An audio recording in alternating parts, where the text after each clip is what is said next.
Seigneur. Shalom frères et sœurs. Que Dieu soit béni, que Dieu soit glorifié. Et c'est un grand bonheur pour moi de pouvoir me tenir ici du haut de cette chaire afin de pouvoir partager une exhortation dans quelques minutes qui vont suivre et ensuite replonger dans la prière. Grand merci à Papa Kali pour sa confiance. Ce n'est jamais facile d'être à la hauteur de tout ce qui peut attendre de nous. Mais la grâce de Dieu nous soutient au jour le jour. C'est encore un grand défi pour moi de revenir après que deux éminents orateurs soient passés. Ce ne sont ni mes collègues, ni c'est des pères qui sont passés avant. Et de ce qu'ils ont enseigné à ces lieux, de tout ce qu'ils ont enseigné, nous avons retenu que Dieu a la main qui ouvre des portes inattendues. Et que derrière chaque porte que Dieu ouvre, il y a un but et une stratégie. Nous avons retenu également que quelquefois certaines portes, pour qu'elles s'ouvrent, il faut absolument que Dieu te connecte avec des hommes. Et on a fini hier par comprendre que l'amitié avec Jésus et le développement du revêtement du Saint-Esprit nous ouvre les grâces. Et ces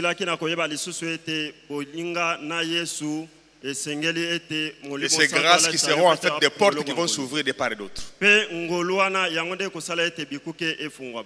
Cet après-midi, je vais aborder un sous-thème qui sera complété par un autre orateur dans quelques minutes, quelques heures. Et le sous-thème est le suivant: l'autorité spirituelle pour conquérir les portes ouvertes. Mon message est simple ce jour.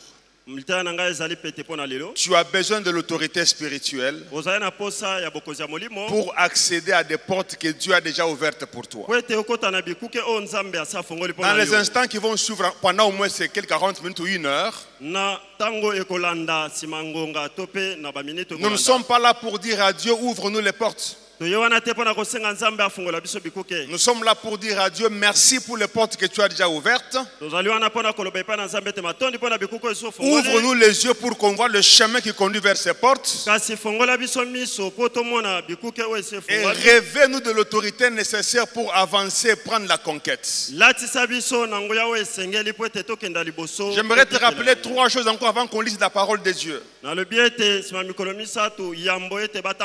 J'aimerais te rappeler que devant toi il y a des portes déjà ouvertes. Quelqu'un dit Amen. Il y a des portes ouvertes pour ta famille. Si tu crois, tu dis Amen. Dans les différents domaines de ta vie, il y a des portes ouvertes. Dans le domaine matériel, il y a des portes ouvertes. Amen, amen. Dans le domaine spirituel, tu as des portes ouvertes. Dans le domaine professionnel, tu as des portes ouvertes. Même dans le domaine social, tu as des portes ouvertes. Mais entre là où tu es et là où il y a les portes, il y a un chemin. Et sur ce chemin, il y a des oppositions. Sur ce chemin, il y a de l'adversité. Mais pour traverser, tu as besoin d'être revêtu d'une autorité supérieure qui va te placer au-dessus de tout ce que tu vas rencontrer sur le terrain. Si tu crois, tu dis Amen 3 fois. Avant que je ne quitte ce micro, je vais m'assurer au moins que chacun de nous a fait deux choses. Et c'est ma prière. C'est ma prière à moi. Que nous puissions prendre conscience de l'autorité que Christ nous a donnée. Mais que nous puissions en faire suffisamment usage pour anéantir toute force négative qui se dresse sur notre parcours. J'aimerais vous demander de vous lever avec le respect que j'ai pour vous. On va lire la parole en étant debout. Il y a des choses que nous devons faire d'entrée de jeu. Luc chapitre 10, 18 à 19. Et ce passage devant toi. Ma Bible dit, Jésus leur dit, je voyais Satan tomber du ciel comme un éclair. Voici, je vous ai donné le pouvoir de marcher sur les serpents et les scorpions et sur toute la puissance de l'ennemi. Et rien ne pourra vous nuire. Quelqu'un peut dire après moi, rien ne pourra me nuire. Rien ne pourra nuire à ma famille. Rien ne pourra nuire à mes projets. Est-ce que pendant une minute tu peux le déclarer, rien ne pourra me nuire? Est-ce que tu peux citer certains domaines de ta vie où tu dis rien ne pourra nuire à mon travail, rien ne pourra nuire à mes enfants, rien ne pourra nuire? Est-ce que on n'attendra pas la fin du message? On veut déjà exercer l'autorité que Dieu nous a donnée. C'est un pouvoir qu'il nous a donné. Rien ne pourra me nuire. Cite le nom de quelqu'un que tu veux mettre à l'abri de la nuisance de Satan et proclame que rien ne pourra te nuire. Rien ne pourra nuire à tes projets. Et je le déclare au nom de Jésus. Amen, amen. Amen. Deuxième passage. Acte 28, 3 à 6. La Bible dit, Paul ayant ramassé un tas de broussailles et l'ayant mis au feu. Je peux lire en français rapidement pour gagner le temps. Une vipère en sortit par l'effet de la chaleur et s'attacha à sa main. Quand les barbares virent l'animal suspendu à sa main, ils se dirent les uns aux autres, assurément cet homme est un meurtrier, puisque la justice n'a pas voulu le laisser vivre après qu'il ait été sauvé de la mer. Paul secoua l'animal dans le feu et ne ressentit aucun mal. Quelqu'un dit Amen. Amen. Ces gens attendaient à les voir enfler ou tomber morts subitement, mais après avoir longtemps attendu, voyant qu'il ne lui arrivait aucun mal, ils changèrent d'avis et dirent que c'était un Dieu. Je veux te dire que tes ennemis changeront d'avis. Je veux te dire ceux qui attendent de voir la méchanceté produire les effets dans ta vie attendront éternellement. Avant de te rasseoir, tu crieras 3 fois, je ne sentirai aucun mal. Encore une fois, encore une 3e fois, et nous acclamons le Seigneur pour notre place.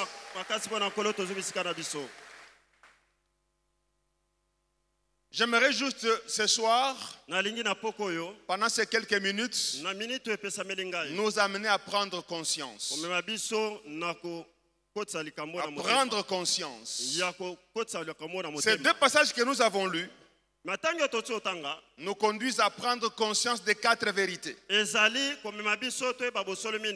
La première vérité qui ressort de ces 2 passages, c'est que les attaques, les combats, les ennemis, les méchants, les gens qui veulent notre malheur feront toujours partie des réalités que nous allons croiser sur le chemin. Chaque fois que tu seras sur le chemin de ta destinée, quand tu seras en train de vouloir accéder à la porte que Dieu a ouverte pour toi, tu rencontreras toujours des systèmes bien organisés qui viendront pour s'attaquer à toi. Et Jésus parle en donnant 2 images. Il dit, j'ai vu Satan descendre comme un éclair. Mais voici, je vous ai donné le pouvoir de marcher sur les serpents, sur les scorpions et sur toute la puissance. Les serpents, les scorpions, on peut les identifier. Mais même ce qu'on ne peut pas identifier, tant que ça fera partie du pouvoir nuisible de l'ennemi, votre pouvoir à vous est plus fort, est plus important. Et vous saurez marcher dessus. Est-ce que tu saisis cela? Est-ce que tu peux dire Amen? Alors, quand est-ce qu'on peut rencontrer un serpent? C'est ça l'avantage de nous qui avons vécu un peu au village. Nous, on nous a amenés un peu au village en vacances. Je me rappelle une fois que je traversais la route pour aller chez mon grand-père. Et j'ai vu comme un fil. Tu ne vois pas là où il y a la tête. Tu ne vois pas la queue. Mais j'ai senti un mouvement. Et j'ai sursauté. Il y avait un vieux du village qui était là qui me regarde. Et je vais où j'allais. Et quand je rentre, il me dit petit. Tu sais c'est à quoi tu as échappé. Les mouvements que tu avais vus, c'était une grande vipère. Dès que j'ai voulu m'approcher, il s'est dressé avec sa tête comme ça. Si Jésus dit que vous allez marcher sous les serpents, ça signifie tout simplement que sur votre chemin, il est possible qu'un serpent vienne se dresser. Et quand le serpent vient, ce n'est pas pour te saluer, c'est pour te faire du mal. Et généralement le serpent, avant de faire du mal, il se cache. Alléluia. Amen. De soit que tu marches sur ton chemin, il vient t'attaquer. Soit que tu décides de créer un chemin nouveau. Tu entres dans une forêt non encore explorée pour te créer une nouvelle parcelle d'influence. Et là, c'est sa zone à lui d'influence. Comme il ne veut pas que tu puisses te déposséder,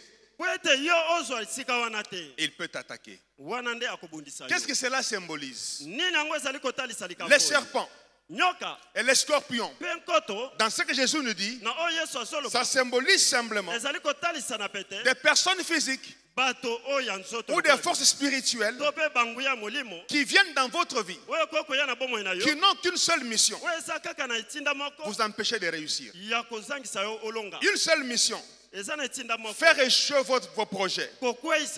Certains sont visibles, d'autres ne le seront pas.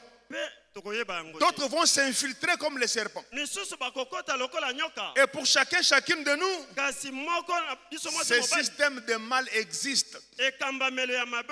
Tu peux les trouver dans la famille, dans les milieux professionnels, au milieu des amis et connaissances, mais malheureusement, on peut les retrouver aussi à l'église. Combien de pasteurs ont été empoisonnés? Mais pour empoisonner un pasteur, il faut être proche de lui. Un serpent s'est infiltré. Il faut prendre connaissance qu'il n'y a pas que les portes ouvertes, mais les ennemis sont à côté. Et l'apôtre Paul l'a bien dit dans 1 Corinthiens 16, 9. Une porte grande et d'un accès efficace m'est ouverte, mais il y a aussi des ennemis en grand nombre. Amen, amen, amen. Mais j'ai une bonne nouvelle pour toi. C'est la deuxième réalité. Laissez-moi encore dire une chose. Quelquefois ces ennemis-là, s'ils n'arrivent pas à te tuer, s'ils n'arrivent pas à t'empêcher d'accéder à ta porte, ils vont changer de stratégie. Ils voudront la retarder. S'ils ne la retardent pas, ils vont te laisser entrer, mais voudront t'empêcher de jouir. Vous avez jamais vu des personnes qui, dès qu'on paye les salaires, c'est les maladies qui commencent, c'est les accidents à gauche, à droite. Dans ce pays, on a connu une personne qui a été nommée dans une grande fonction le soir. Les gens ont fêté avec lui. Ils ont fêté. Et ils ont fini. Il est allé dormir. Le matin, il ne s'est pas réveillé. Et il est mort. J'ai pris au nom du Seigneur que ce que Dieu te donne, tu puisses en jouir. Quand tu construis une maison, il faut que tu habites dedans. Quand tu reçois une promotion, elle doit te servir et servir ta famille. La Bible dit que Dieu nous donne toutes choses afin que nous puissions en jouir. Les forces du mal viendront. Mais la deuxième vérité, c'est que la présence des ennemis n'est pas une raison pour nous d'échouer. Amen, amen. Amen. La présence des ennemis n'est pas une excuse. Ils seront là, mais ils te verront réussir. Dans Psaume 23, la Bible dit, tu dresses devant moi une table en face de mes adversaires. Je veux dire à quelqu'un, Dieu ne va pas te bénir en cachette. Il ne va pas t'élever en cachette. Il va t'élever devant tes adversaires. Ils seront là en train d'observer comment tu prospères. Ils seront là en train d'observer comment tu as la bonne santé.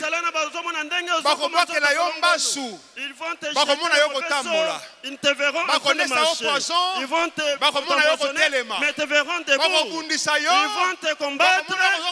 Mais ils te verront parce que il faut le regarder. Pourquoi? La troisième réalité, parce que tu as en toi l'autorité spirituelle. L'autorité spirituelle qui est en toi est plus forte que les attaques de l'ennemi. Avant que Jésus dise, je vous ai donné le pouvoir, il commence par faire un constat. C'est quoi le constat qu'il fait? Luc 18 qu'on a lu. Il dit, j'ai vu Satan descendre. J'ai vu Satan.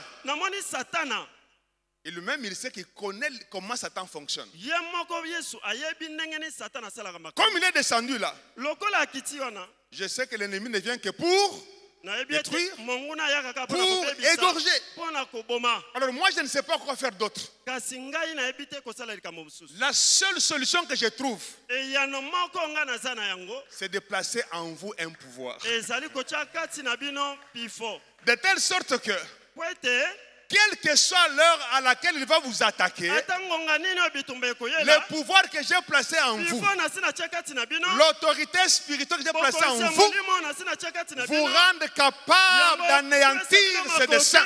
Je proclame ce soir que Jésus qui est en nous nous a donné le pouvoir de détruire toute la puissance de l'ennemi.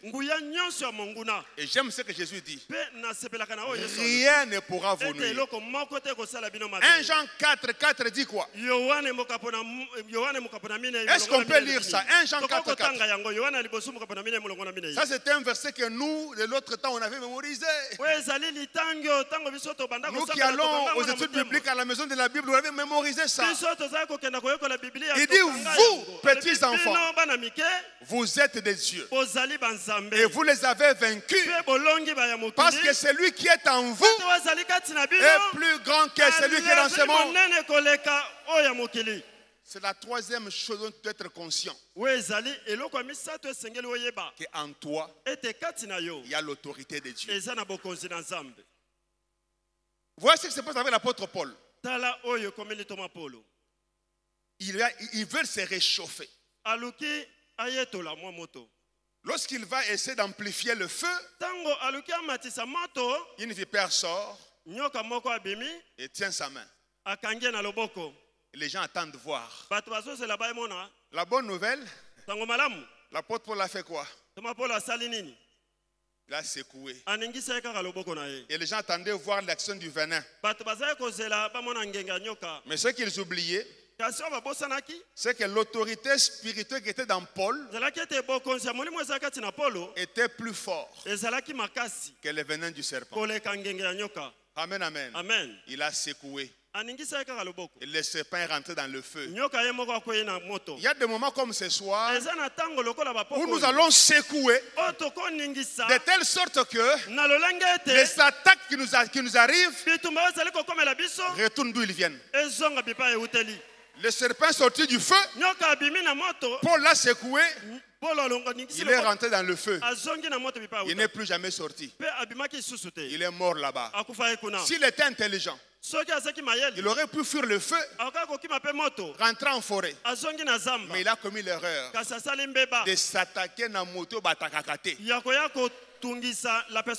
J'aime dire aux gens, n'attaquez pas celui en qui Jésus se trouve. On n'attaque pas n'importe qui. Tu as la liberté d'attaquer ce qui tu veux. Mais si tu vas mordre à la main de Paul, tu vas rentrer d'où tu viens et tu vas mourir là-bas. Ce soir, on va secouer le feu. Et les attaques qui sont venues, ça sera retour à l'expéditeur. Quelqu'un dit retour à l'expéditeur. Retour à l'expéditeur. Amen, amen. Amen. Psaume 110. 1 à 2, la Bible dit: Parole de l'Éternel à mon Seigneur. Assis-toi à ma droite, jusqu'à ce que je fasse de tes ennemis ton marchepied. L'Éternel étendra des cieux l'esprit de ta puissance. Regardez l'ordre que Dieu nous donne. Domine au milieu de tes ennemis. Les ennemis seront toujours là. Mais l'ordre qu'on a reçu, c'est de dominer là où ils sont. Mais pour dominer là où ils sont, il faut être revêtu d'une autorité plus puissante, autorité plus forte, autorité supérieure à celle de ceux qui te combattent. C'est pour cela que se revêtir de Christ doit être l'une de nos priorités. C'est comme ça que l'apôtre dans Ephésiens 3, 17 à 19, il prie pour ses enfants. Il dit qu'il veut que Christ habite en vous. Et il clôture la prière en disant que vous soyez remplis jusqu'à la plénitude de Dieu. Je ne vais pas revenir, je ne sais pas si le pasteur Guilain en a parlé longuement hier. Nous devons quitter l'étape où on marche avec comme des gens qui ont la panne sèche pour avoir un réservoir toujours full. Quand tu as un réservoir qui est plein, même quand il y a des embouteillages, tu ne couperas pas le moteur. Ta clim sera toujours fonctionnelle. Même si tu fais 4 heures, tu seras toujours en forme. Que ce soir Jésus nous remplisse et que nous soyons remplis jusqu'à la plénitude de Dieu. Que son autorité nous remplisse. Amen, amen. Amen. Quatrième et dernière vérité, l'autorité spirituelle n'a de sens que quand on en fait usage. Quelqu'un a dit un droit n'est droit que quand on sait le défendre. Une autorité n'est autorité que quand tu sais l'exercer. Là où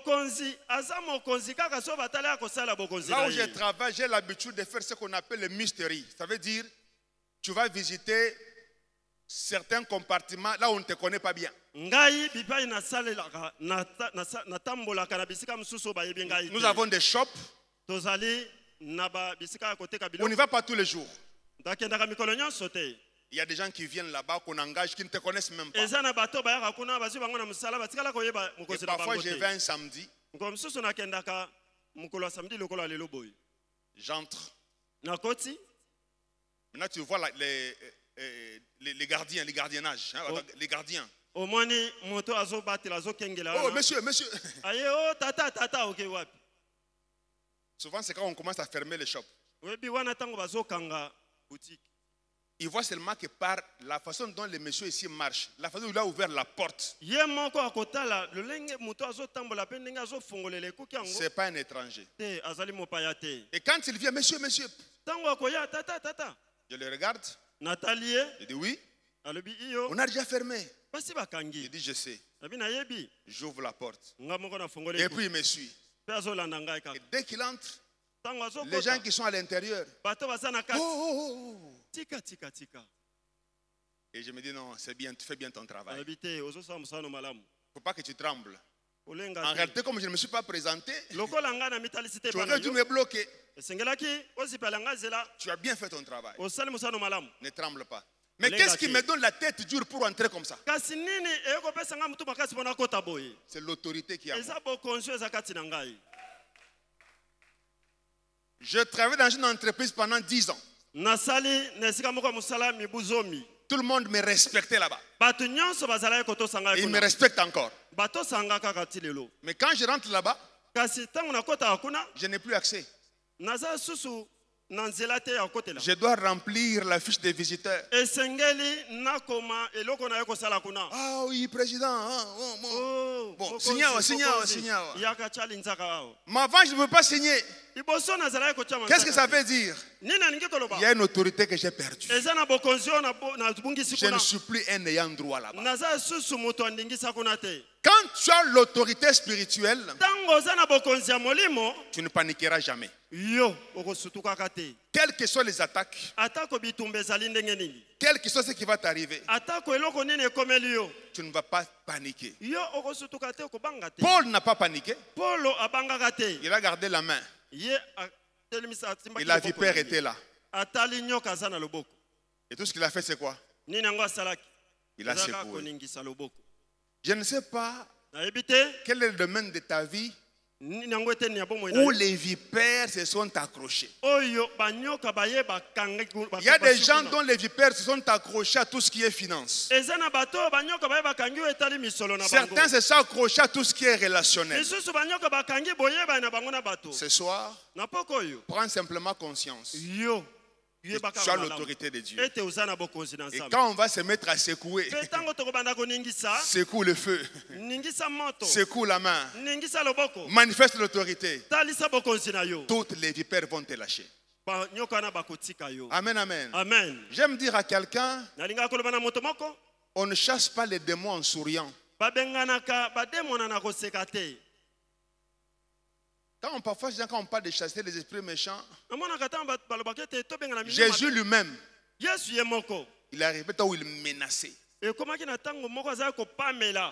La question qu'on se pose, quel est ton niveau d'autorité spirituelle? Sachez que l'autorité a des niveaux. Même les disciples qui étaient avec Jésus, il y avait des niveaux. Ah Seigneur, les démons même nous sont soumis. Ah, on a guéri les malades. Mais devant un enfant là, quelqu'un a dit, tes disciples, j'ai amené mon fils. Ils n'ont pas pu. Pourquoi?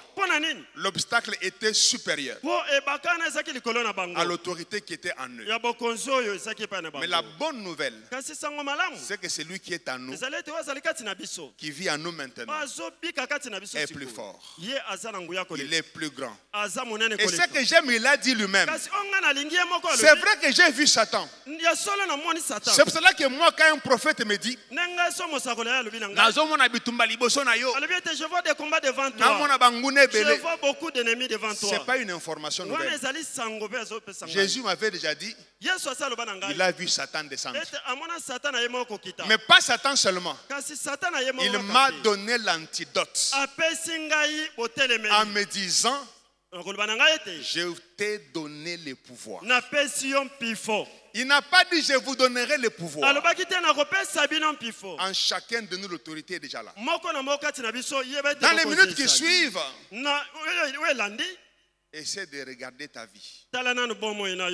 Où est-ce que tu as l'impression que Satan te domine? Même dans les domaines de la purification de la chair. Où est-ce que tu es dominé? Quel est ce péché-là? Quel est ces liens-là? Quel est cet échec-là?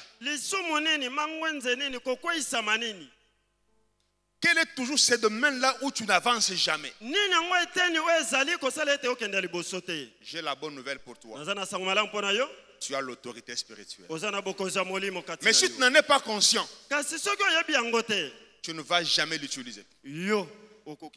Mais quand tu en es conscient, tu ne vas jamais paniquer. Jésus est vivant. Jésus est en nous. Jésus est agissant. Il a dit jusqu'ici mon Père agit. Et moi aussi j'agis. Il a dit tel que le Père m'a envoyé, moi aussi je vous envoie. Et le pouvoir que Jésus nous donne, ce n'est pas un pouvoir limité. Il a dit tout pouvoir m'a été donné. Dans le ciel, sur la terre et sous la terre. Et ce pouvoir-là, il nous l'a donné. J'ai dit à quelqu'un, tu es victorieux même dans tes rêves. Tu es victorieux même dans tes songes. Tu es victorieux même dans les projets que tu n'as pas encore entamés. Les portes vont s'ouvrir devant toi. Quand tu voudras traverser pour y arriver, tu rencontreras l'opposition. Mais ne panique pas devant l'opposition, parce qu'en toi il y a une force. Utilise la force pour conquérir les portes déjà ouvertes. Quelqu'un se lève en acclamant le Seigneur et nous voulons faire usage.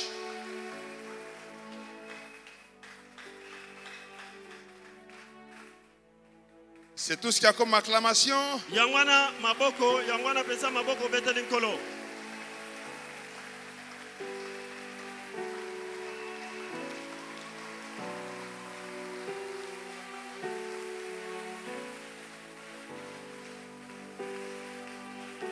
Que Jésus croisse.